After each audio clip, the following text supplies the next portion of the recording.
AP US History, Video 19, The Development of Slavery in British North America. Don't forget to comment, like, share, and subscribe if you like this video. And if you don't like ads, why not try looking at my testpreparation.locals.com site. It has these videos on there, and there are no ads. All right, let's get started.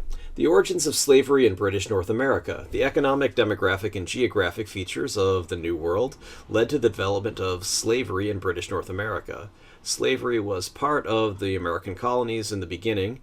In 1619, 20 Africans landed in Jamestown. They were probably slaves. Slavery did not become important in the southern colonies, however, until later in the 1600s, when they developed these huge plantations that needed lots of cheap labor. The origin and growth of British slavery. Labor shortages plagued the wealthy planters of the New World. It was difficult to attract enough settlers to grow and harvest staple crops. While indentured servitude was widely used in the 1600s, it was insufficient to provide the necessary labor. As such, slavery was used to supplement the labor of indentured servants and other settlers.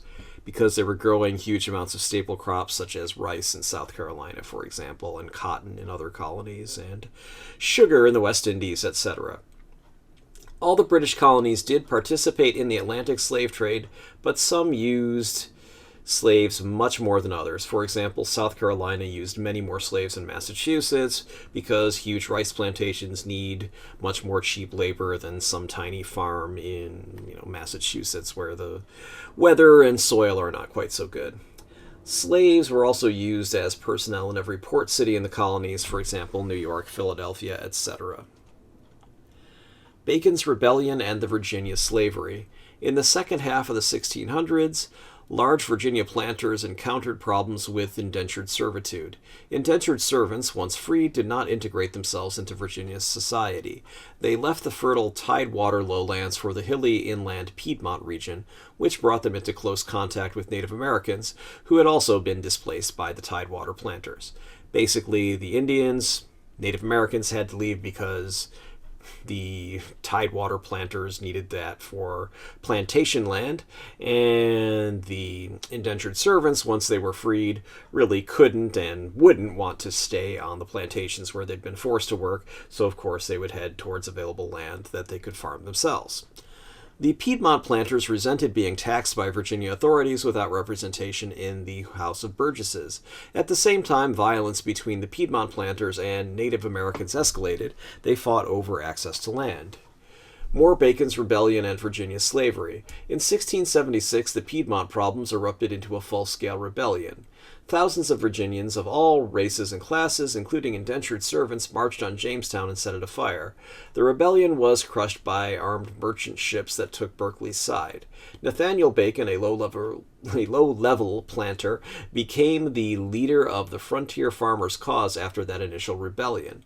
And according to Wikipedia, Bacon led the farmers' attacks on Native Americans, including the destruction of an Occoneechee village after convincing the Occoneechee warriors to leave and attack the Susquehanna. The Governor William Berkeley refused to aid the Piedmont planters in their battles against the Native Americans because the wealthy tidewater planters also made large profits from trading with Native Americans.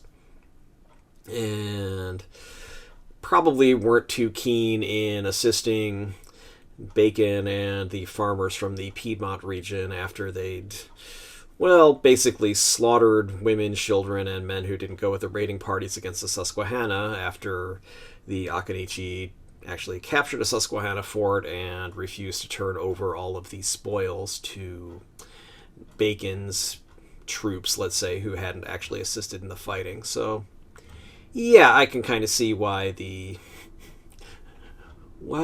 governor might not want to help those people. Anyway, here you can see Nathaniel Bacon among the tombs in the burial ground of the Ringfield families of Architect Colonel Nathaniel Bacon, who was prominent in Virginia affairs in the last half of the 17th century. He was a kinsman, I think he was a cousin, but an opponent of Nathaniel Bacon Jr., the rebel who led his forces against Governor Sir William Berkeley in 1676. Also, according to Wikipedia, upon his return from the Occoneechee raid, the Mr. Bacon, the rebel, found Berkeley had held new elections to the House of Burgesses to deal with Native American raids. As stated by Wikipedia, the recomposed House of Burgesses enacted a number of sweeping reforms known as Bacon's Laws. Bacon himself, then that is the rebel, was not serving his duty in the House. He had actually been elected to the House of Burgesses despite being an outlaw and a rebel. Rather, he was at his plantation miles away. It limited the powers of the governor and restored suffrage rights to landless freemen.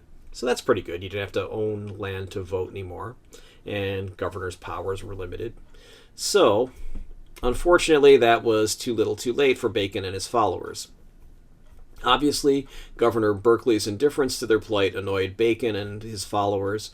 Bacon led his followers into Jamestown, where they burned the homes of the elite planters in the Capitol building. However, Bacon died of disease during the rebellion, and the rebellion was quickly quashed. Bacon's Rebellion, the aftermath. Bacon's Rebellion was a significant historical event because it led towards elite planters' increased usage of African slaves, since they would never be freed. They were basically slaves for life. Virginia Tidewater planters and Piedmont planters had a common interest in belonging to the race they believed was superior, and Piedmont planters, even if they were poor, could take solace in the fact that they were free. It's like that song, well, at least I live in America, where at least I know I'm free. Whatever. Anyway, I'll stop torturing you with my really bad singing and move on. The African slave trade. Sub-Saharan African slave trafficking became a very profitable business in the 1700s. European slave traders set up trading posts in coastal African towns and encouraged Africans to travel to the interior of Africa and capture other Africans to sell as slaves. The slave trade intensified ethnic and political tensions. You think? Anyway, politically destabilizing the region. The kidnapping victims taken as slaves came from various societal groups based on cultures and languages. Mostly the victims were young and male. Male slaves outnumbered females from 2 to 1. You can see here's kind of the major slave trade routes. So we'd go to South America from here, and they'd also go to North America from here. So between 1650 and 1860, approximately 10 to 15 million slave people were transported from Western Africa to the Americas. And you can see the industries they were involved in. So here is a lot of mining. And up here you had tobacco and cotton and rice, etc. Anyway, let's move on. The African slave trade continued. So, kidnapped slaves were taken to the slave trading posts in coastal cities and sold. They were then taken across the Atlantic to the New World in horrible conditions, shipped like cargo, which was called the Middle Passage. Not the cargo, but the route was called the Middle Passage. The most famous story of the Middle Passage is that of Olaudah Equiano, also known as Gustavus Vasa. The Middle Passage was one of the legs of the triangular trade route, also known as the Atlantic trade. So you can see video 11 for more information on that. Racial ideas and North American slavery. British ideas of racial superiority made North American slavery different from earlier forms of slavery. These ideas justified keeping sub-Saharan Africans and their descendants in slavery forever. Spanish, French, and Dutch colonies had fewer female colonists than British colonies, so intermarriage between Europeans of different races, and Europeans and people of different races, including the Africans, was generally accepted in Spanish, Dutch, and French colonies. While Spanish colonies had a racial hierarchy, the British did not tolerate intermarriage between Britons and Africans. It was unclear whether pre-existing racist British ideas of Africans as uncivilized, un-British, and un-Christian allowed for slavery, or slavery caused those racist attitudes to develop. It's kind of a chicken or the egg problem, which came first, the chicken or the egg. Anyway, let's move on. The nature of slavery in British North America. Slavery evolved in the North American colonies in the 1600s.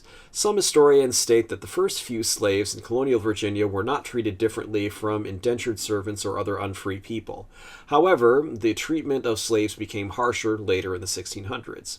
In 1640, John Casor, I don't know, an indentured servant of African lineage, was declared a slave for life by a Virginia court, which was obviously a huge precedent and an important step in the development of permanent slavery. He was indentured, so there should have been an end to his indenture, but this court said, oh, no, you're a slave for life. So that's definitely a huge change. The nature of slavery in British North America continued. In 1662, the Virginia Legislature passed legislation declaring the mother's, not the father's, slave or free status determined the status of their children. Before that, under English common law, the father's status was determinative. What that meant is children born to slave mothers and free fathers were slaves, but children born to slave fathers and free mothers were free. So the Latin name for that was partus sequitur ventrem, which is that which is brought forth follows the belly, or partus, that which is brought forth or born follows the belly, so the pregnant belly. Think dorsal and ventral. The dorsal fin is the top fin of a shark, so the ventral side of the shark is its belly. So same idea. Partus sequitur ventrem. This change in the system meant the offspring of the masters, practically always, males were usually the masters. Maybe there's some female masters, but they probably weren't having sex with too many slaves. And female slaves, the slaves would be giving birth, would be born slaves because the slave was the mother, so therefore the child would be the slave. Remember, that which is brought forth follows the belly. And the offspring of relations between male slaves and white or free females would presumably be free, since it came from a free white belly rather than a slave black belly. This encouraged male slave owners to rape female slaves. It's a cheap way to make new slaves if you don't mind treating your own children, the product of the rape. If you don't mind treating your children like that, it's pretty darned evil. So I'm having a little bit of trouble with this. Anyway, this is not a pleasant subject. So anyway, that's basically it. So it's really hard to believe that someone would actually treat their own offspring like this or do any of these things, but they did. And here we see a little illustration. So you can see this guy looks very much like this younger black guy. So this is probably his son from sex with a slave. Here the slave breeder parts with his own flesh, so to trader down south in the heart of Secesh. Thus trader and breeder secure without fail the lasting attachment of him with a tail, who owns the small soul of that thing called a man, whose trade is to sell all the chattels he can. Chattels means personal property, usually valuable property, from yearlings to the adults of life's longest span, in and out of the house that Jeff built. Okay, that'd be Jefferson Davis. So looks like this was probably done. Yeah, you can see Jefferson Davis in the background. This is during the Civil War. Obviously must have been drawn and composed by someone in the North who was savagely parodying this really savage practice. So anyway, let's move on. At the nature of slavery in British North America, with practices like that, as the thought changed, the language used by British colonists changed. Makes sense. As people thought about African Americans differently, the language used by British colonists to describe them changed by the end of the 1600s. References to Africans went from Negro to black, a color with negative overtones, evil, etc. And white colonists refer to themselves as white because it had and has connotations of purity, good, etc. Of course, Negro or Negro is Spanish for black, but foreign words make things exotic, and if you don't understand Spanish, perhaps you don't know that. So we see here Negro is kind of used as a classier word for black. The United Negro College Fund, here's a sign of where it was formed. And, Dr. Frederick D. Patterson founded the United Negro College Fund in 1944. And he and the presidents of member colleges of the fund began meeting in 1946 in Holy Knoll, the retirement home of the late Robert Russa Moton. Okay, and then you had the Negro Leagues when baseball was segregated and they couldn't play in Major League Baseball. So, again, Negro was a classier word for black. Black was kind of a more offensive word. And as things change nowadays, probably don't want to use the word Negro unless you're talking about the United Negro College Fund or something like that. That word itself is a bit offensive. The Stono Rebellion, 1739. So, resisting slavery, violent slave rebellion. Slaves were treated brutally, humiliated, and worked mercilessly, yet they found ways to resist this treatment, both openly and secretly, mostly the latter. Mostly secretly, I mean. Understandably, slave owners' biggest fear was violent slave rebellion, but that was rare. The law, guns, and numbers all massively favored whites. Rebellion was essentially suicide. The best-known rebellion was the 1739 Stono, South Carolina slave rebellion.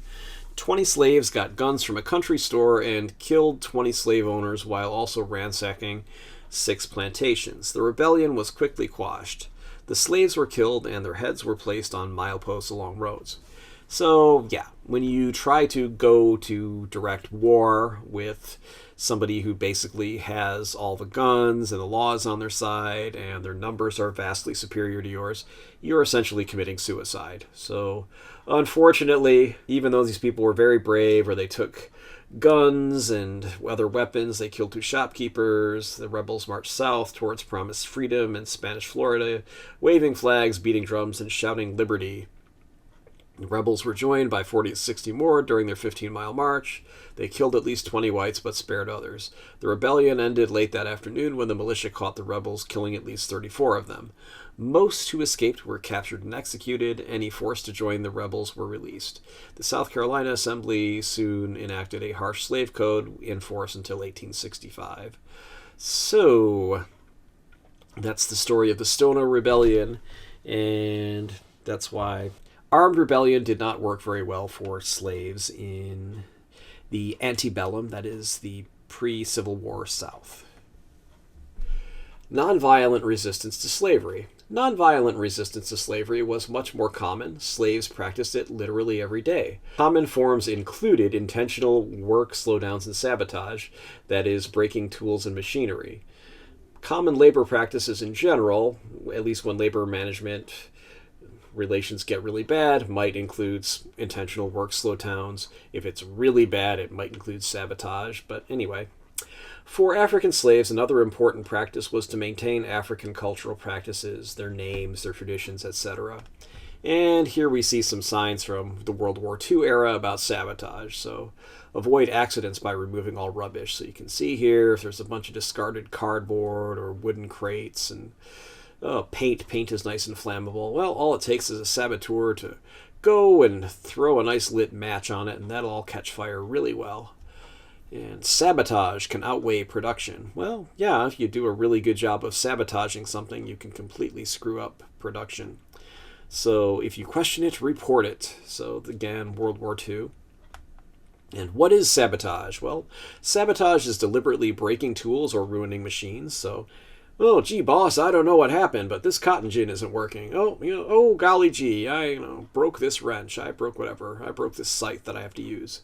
Failing to do a full day's work, knowingly producing or passing inferior material, intentionally wasting time or materials, thoughtlessly blabbing job secrets to outsiders. Well, maybe not so much on a plantation, but certainly at a defense factory during World War II or any war. Encouraging dishonesty, disloyalty, or dishonor. Well, certainly slaves would have a lot to be dishonest or disloyal or to be, dishonorable in some ways, depending on what you call honor, or doing anything fishy to delay our war production. So, smash these scurvy tricks to make America helpless, because sabotage is treason. So anyway, those are definitely things you want to think about. Sabotage comes from the French. A sabot was a kind of French shoe. It was a nice wooden shoe that you could throw into a machine, and that would definitely mess up the machine. So sabotage literally means shoeage, basically. It's throwing a shoe into a machine is, the very literal meaning. So anything that causes problems in the production process intentionally is sabotage. Did you find this video useful? Please like it and subscribe to my channel. Neither action costs you anything. You'll be alerted about my new videos. Why do I care? It's simple. YouTube doesn't let me share any ad revenue unless I have 1,000 subscribers and 4,000 hours. That's 240,000 minutes of view time in a year. While many people are watching these, I don't have 4,000 hours of watch time. I also don't have 1,000 subscribers at this time. Would you like to see this without ads? Try joining my community at testpreparation.locals.com. For the same reasons, you are not only welcome, but encouraged to share links to this video, put it in playlists, etc. I'm always happy to read and respond to constructive criticism or suggestions for new videos. I reserve the right to delete comments from and block those who specialize in destructive criticism, trolls, or things that are off topic, spammers and disturbed people. You can also hire me for tutoring.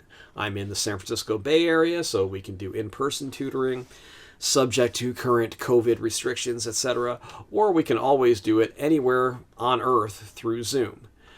And thanks for watching. If you'd like my contact information and an important disclaimer, keep watching just for another minute or so. Contact me, Facebook, Instagram, email, phone. Facebook, I'm at www.facebook.com/Linabal Tutoring, all one word. Instagram, instagram.com/john.linabal.tutoring. Phone is 415-623-4251. Email john@johnlinabal.com. My website is www.johnlinabal.com or www.johnlinabaltutoring.com. Both take you to the same website. And again, my locals.com website, testpreparation.locals.com. My mailing address is John Linabal Tutoring, 1859 Powell Street, number 109, San Francisco, California, 94133. And note, this is not a substitute for your classes, text, etc. This video is based on the Barron's AP United States History Review book and any other sources listed in the video description, mostly Wikipedia articles, and my general knowledge of U.S. history.